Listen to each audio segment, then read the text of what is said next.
अखिल भूमंडलीय सर्व श्रोमणी मुनि समाज के संस्थापक आदि मुनीश्वर योगेश्वर सदगुरुदेव शिव मुनि महाराज की जय।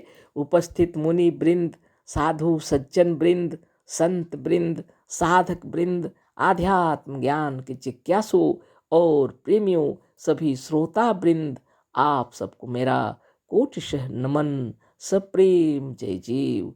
तो आध्यात्मिक चर्चा चल रही है और हम लोग सदगुरुदेव शिव मुनि महाराज रचित ग्रंथ निरोग होने का अद्भुत उपाय पर चर्चा कर रहे हैं। अध्याय 7 पर चर्चा चल रही है, मस्तिष्क के अद्भुत कार्य, और इसका अंतिम पैराग्राफ है। अभी इस पर चर्चा होगी, है ना। तो थोड़ा पढ़ लेते हैं, है ना। यही दशा बीमारियों में भी होती है। जो वास्तव में कोई रोग या बीमारी नहीं है, उसे रोग और बीमारी समझकर मनुष्य उल्टी सीधी दवा करके प्राकृतिक प्रबंध में अड़चन डाल देते हैं। डरने से मन मस्तिष्क द्वारा अपने सैनिकों से उतना काम नहीं ले सकता जितना कि लेना चाहिए। अतः डर और उल्टी दवा जो रोग नहीं है, उसे भी रोग बनाकर असाध्य कर देती है। अतः इन बातों पर खूब विचार करो और अपने हृदय से इस बड़े शत्रु को, जो भय और डर के नाम से प्रसिद्ध है, निकाल डालो। हमने ऊपर यह सिद्ध कर दिया है कि रोग उत्पन्न ही नहीं हुए। जो उत्पन्न ही नहीं हुआ, उसी से डर कर मरना और दुखी रहना मूर्खता ही नहीं, बहुत बड़ा पाप है। संसार में कोई ऐसी वस्तु नहीं है जो अनुपयोगी हो। संसार का कोई अणु, प्रकृति, आत्मा, जीव या ईश्वर का कोई प्रबंध या नियम हमारा शत्रु नहीं है। सब हमारी सहायता के लिए हैं। अतः सब डर छोड़कर निर्भय हो जाओ। रोग जो उत्पन्न ही नहीं हुआ, उसे डरना छोड़कर प्रसन्न रहो। तुम ईश्वर हो, ईश्वर को कोई रोग नहीं हो सकता। तुम अपने को ईश्वर नहीं मानते तो कम से कम ईश्वर पुत्र तो मानते ही हो। क्या कोई अपने पुत्र के लिए रोग, दोष और पाप बना सकता है? क्या कोई पिता ऐसा हो सकता है जो अपने प्यारे पुत्रों के कमरे में सांप, बिच्छू, जहर और रोगों को लाकर रख दे? क्या कोई पिता अपने पुत्र को रोगी, निर्बल, दुखी और अज्ञानी देखना चाहेगा? कभी नहीं।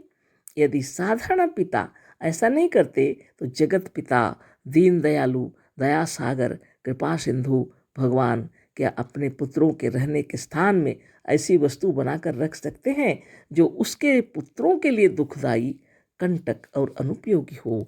सदगुरुदेव शिव मुनि महाराज की जय। बहुत बड़ी बात है। सदगुरुदेव तहे दिल से हम लोगों को समझा रहे हैं। हम लोग जिसको रोग समझ रहे हैं, वास्तव में रोग नहीं है। ये हमारी प्रकृति का प्रबंध है, जिससे हमारे शरीर का निर्माण हो रहा है। और जितने जितने प्रकार की खराबियां हैं वो दूर हो जाएंगी जब, तो शरीर स्वस्थ सुंदर हो जाएगा। लेकिन हम लोग भय के मारे उल्टी सीधी दवा खा लेते हैं और हमारा शरीर निर्बल हो जाता है ना, रोगी हो जाता है ना। तो इस पर चर्चा कर रहे हैं। यही दशा बीमारियों में भी होती है, गुरुदेव लिखे। ऊपर में जो लिखे ना, विष को मार डालने वाले सैनिक आज्ञा न पाने के कारण चुपचाप बैठे रहते हैं और उनके देखते देखते मनुष्य का शरीर शत्रु सर्प विष मनुष्य को परास्त करके मार डालता है। ऊपर में जब हम लोग कल पढ़े थे, है ना, जब मन में भय उत्पन्न हो जाता है तो आदेश नहीं देता, है ना, कि सर्प काट दिया है तो वहाँ तुरंत सैनिक को पहुँच जाना चाहिए और उस विष को हटा देना चाहिए लड़ करके। लेकिन ऐसे हमारे शरीर के अंदर प्रतिक्रिया नहीं होती, क्योंकि डर के कारण में ये सैनिक को देख कोई काम नहीं करते और सर्प विष इनके रहते हुए भी देखते देखते पूरे शरीर में व्याप जाता है और मनुष्य मर भी जाता है ना। तो यही दशा बीमारियों में भी होती है। तो बीमार जब हम लोग हो जाते हैं, उसमें भी ऐसी होती है। अगर हम लोग डर जाते हैं, बीमार हैं, सर्प ने नहीं काटा हमको, है ना, लेकिन बीमार है, तो भय हो जाते हैं अंदर आत्मा में। जो वास्तव में कोई रोग या बीमारी नहीं है, उसे रोग और बीमारी समझकर मनुष्य उल्टी सीधी दवा करके प्राकृतिक प्रबंध में अड़चन डाल देते हैं। भारी से भारी बीमारी ही क्यों न हो, शरीर के अंदर उससे भी प्रबल शक्ति है ना।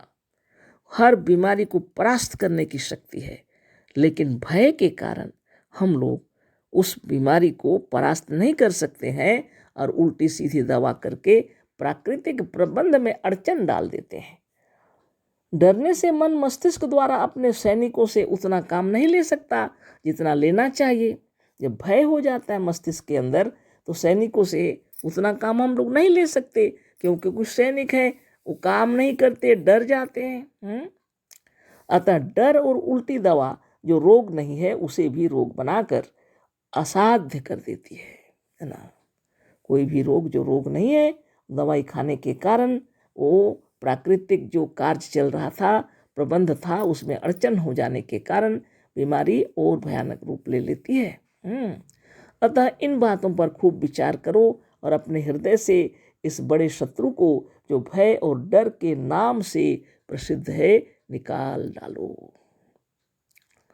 इसके लिए योगियों के पास बैठना चाहिए, सत्संग में आना चाहिए, है ना, और विचार विमर्श करना चाहिए। इस विश्व में, है ना, अपने अपने स्थान के हिसाब से हर प्रकार के खाने पीने के पेड़ पौधे हैं, है ना, जहाँ से हम लोग को भोजन मिलता है, अन्न फल मिलता है, कंद मूल मिलते हैं। लेकिन किस वक्त कैसा खाना चाहिए ये योगियों से, मुनियों से पूछ लेना चाहिए, है ना। और फिर सद्गुरुदेव तो कहते हैं, सर्वधर्मान परित्यज्य मामेकं शरणं व्रज अहम त्वा सर्व पापेभ्य मोक्षयिष्यामि मा शुचः। जैसे श्रीमद् भगवद गीता में लिखा है संस्कृत में, पर सद्गुरुदेव कह रहे हैं ज्ञान में ही शक्ति है। आत्मज्ञान ही सबसे बड़ा ज्ञान है। अंधविश्वास छोड़कर अपने भीतर का शब्द सुनो, तुम्हारा सच्चा पथ प्रदर्शक तुम्हारे भीतर वर्तमान है। तो नियमित योगाभ्यास करना है ना, नियमित ध्यान लगाना है। आपसे आप अपने अंतरात्मा से आपके अंदर में अपनी वृत्तियाँ उत्पन्न हो जाएंगी, इच्छाएं उत्पन्न हो जाएंगी, कौन सा भोजन करें, है ना, रुचि उत्पन्न हो जाएगी, और वही औषधि का रूप धर के आपके शरीर को निर्मल और निरामय कर देंगे। जितने भी औषधियाँ तैयार हुई हैं, ये जड़ी बूटियों से तैयार हुई हैं, या फल फूलों से तैयार हुई हैं, या पत्तों से तैयार हुई हैं, जितनी भी औषधियाँ हैं। लेकिन अगर आप अच्छा से नियमित साधन करेंगे तो किसी प्रकार की कोई औषधि की आवश्यकता नहीं पड़ेगी। आपकी रुचि अनुसार भोजन द्वारा आप निर्मल और निरामय निरोग रहेंगे, है ना। बहुत बड़ी बात है यह। मनुष्य, सद्गुरुदेव कह रहे हैं, जब शरीर धारण कर लेता है तभी दुनिया देखती है ना। और जब हम लोग शरीर धारण कर लेते हैं तब इस शरीर त्रिशूलधारी हो जाता है ना। कफ पित्त और वात से हमारा शरीर चल रहा है, हमारे ब्रेन से आदेश मिल जाता है और सारे शरीर के कार्यक्रम चलते रहते हैं। प्रकृति का प्रबंध है हमारे शरीर में। आत्मदेव की अज्ञात शक्ति को ही प्रकृति कहते हैं। एक ज्ञात शक्ति है जिसे हम देख सकते हैं और जान सकते हैं, और एक ऐसा प्रबंध होता है प्रकृति का, वो स्वाभाविक रूप से उसको हम लोग नहीं जान सकते हैं, फिर भी कार्य चलते रहता है। अगर भीतर में कफ ज़्यादा हो जाए तो आत्मदेव की कृपा से ऐसा प्रबंध होगा कि उसको निकाल डालना है। अगर पित्त ज़्यादा हो जाए तो भी ऐसे ही प्रबंध होगा, उसको निकाल डालना है। वात ज़्यादा हो जाए उसे भी निकालना है। इसलिए योग साधन चक्र भेदन करना चाहिए, और प्राणायाम इस सब से हम लोग के शरीर में जितनी प्राण शक्ति है अपने गति से कार्य करती है ना। तो ये तो योग शिक्षकों के पास बैठकर सीखने वाली बात है। लेकिन गुरुदेव के कहने का मतलब अपने अंदर ज्ञान है ना। ज्ञान में शक्ति है, सबसे बड़ी शक्ति। अपने ज्ञान किसको कहते हैं गुरुदेव? अहम अस्मि, मैं हूँ, है ना। मैं हूँ, इसका जो ज्ञान है, मैं हूँ यह जो ज्ञान है, इसी के अंदर अपार शक्ति है, और इसके लिए किसी दूसरे को पूछने की आवश्यकता नहीं है। आप ध्यान पूर्वक अपने हृदय की ओर अगर ध्यान देंगे तो भीतर से आदेश मिल जाएगा आपको, है ना। अपने आप मालूम हो जाएगा कैसा रहना है, कैसा खाना है, सब मालूम हो जाएगा। अब अत्यधिक ठंड लग रही है तो आपको उषुम पानी से नहाना पड़ेगा ना, है ना। अत्यधिक ठंड है तो उषुम पानी पीना पड़ेगा ना। किसी को पूछना है क्या? किसी के कहने से करेंगे? नहीं ना। ये सब बहुत सी चीज़ें हैं जो स्वाभाविक अपने अंदर से उत्पन्न होती हैं। ज्ञान में ही शक्ति है और आत्मज्ञान ही सबसे बड़ा ज्ञान है ना। आत्मज्ञान अपने आप का ज्ञान पक्का होना चाहिए ना। इस विषय पर अलग से चर्चा होगी, इसको यहाँ पर कंप्लीट करना है, थोड़ा पढ़ देते हैं ना। तो गुरुदेव क्या कह रहे हैं, संसार का कोई अणु, प्रकृति, आत्मा, जीव या ईश्वर का कोई प्रबंध या नियम हमारा शत्रु नहीं है, सब हमारी असहायता के लिए है। अतः सब डर छोड़कर निर्भय हो जाओ, है ना। भय को ही समाप्त कर दीजिए। भयभीत होने से सब गलतियां हो रही हैं। और सदगुरुदेव बहुत सुंदर उदाहरण दे रहे हैं। देखिए, हमारे मुनि जगत के अंदर प्राण को ईश्वर माना जाता है। प्राण सबके हृदय में वास करते हैं, सभी का शरीर चल रहा है, यही प्राण ब्रह्म है।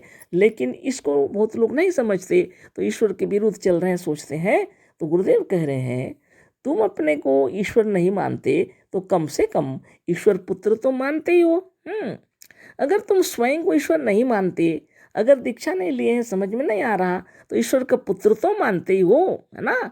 क्या कोई अपने पुत्रों के लिए रोग, दोष, पाप बना सकता है? नहीं बना सकता। इस तरह से यह अध्याय हम लोग यहाँ पर अंत कर देते हैं, क्योंकि दीन दयालु कृपा सिंधु दया सागर अपने पुत्रों के लिए खराब चीज नहीं रखेंगे, है ना। आज इतना ही, कल फिर चर्चा होगी, है ना। अशेष धन्यवाद, कोटि से नमन। सदगुरुदेव शिवमुनि महाराज की जय। सप्रेम जय जीव।